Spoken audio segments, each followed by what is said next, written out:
মুস্তাফিজুর রহমানকে গালি দেওয়ায় রবীন্দ্র জাদেজার উপর ক্ষেপে গেছেন মহেন্দ্র সিং ধোনি। তিনি সংবাদ সম্মেলনে এসে মুস্তাফিজুর রহমান প্রসঙ্গে বলেন, প্রত্যেক খেলোয়াড়কে সম্মান করতে শিখো। গালাগালি করা, অসভ্যতা আচরণ এটা একটা খেলোয়াড়ের মধ্যে পড়ে না। মুস্তাফিজুর রহমান যথেষ্ট চেষ্টা করেছেন বল ধরতে, তবে বল ধরতে না পারায় তাকে এভাবে গালাগালি করা ঠিক হয়নি।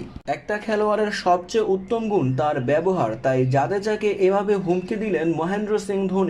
মুস্তাফিজুর রহমান এখন পর্যন্ত আইপিএলে আমাদের সবচেয়ে দুর্দান্ত বোলার। সে চেন্নাইয়ের হয়ে সবচেয়ে উইকেট শিকারীদের তালিকায় সবার উপরের তালিকায় আছেন। তাই তো কাটার মাস্টারকে গালাগালি করায় মহেন্দ্র সিং তার জবাব দিয়েছেন। রবীন্দ্র জাদেজাকে উদ্দেশ্য করেই এমনটাই বললেন সংবাদ সম্মেলনে মহেন্দ্র সিং ধোনি। মুস্তাফিজুর রহমান আইপিএলে এখন পর্যন্ত 6 ম্যাচ খেলে 11 উইকেট শিকার করেছেন। তার থেকে চেন্নাই সুপার কিংস প্রত্যাশা অনুযায়ী পারফরম্যান্স পেয়েছে। তাই তো মুস্তাফিজুর রহমানকে নিয়ে কেউ কিছু বললে তার প্রতি উত্তর দিয়ে দেন মহেন্দ্র সিং ধোনি নিজেই। মুস্তাফিজুর রহমান এবং মহেন্দ্র সিং ধোনির জুটি আমরা মাঠেই দেখেছি।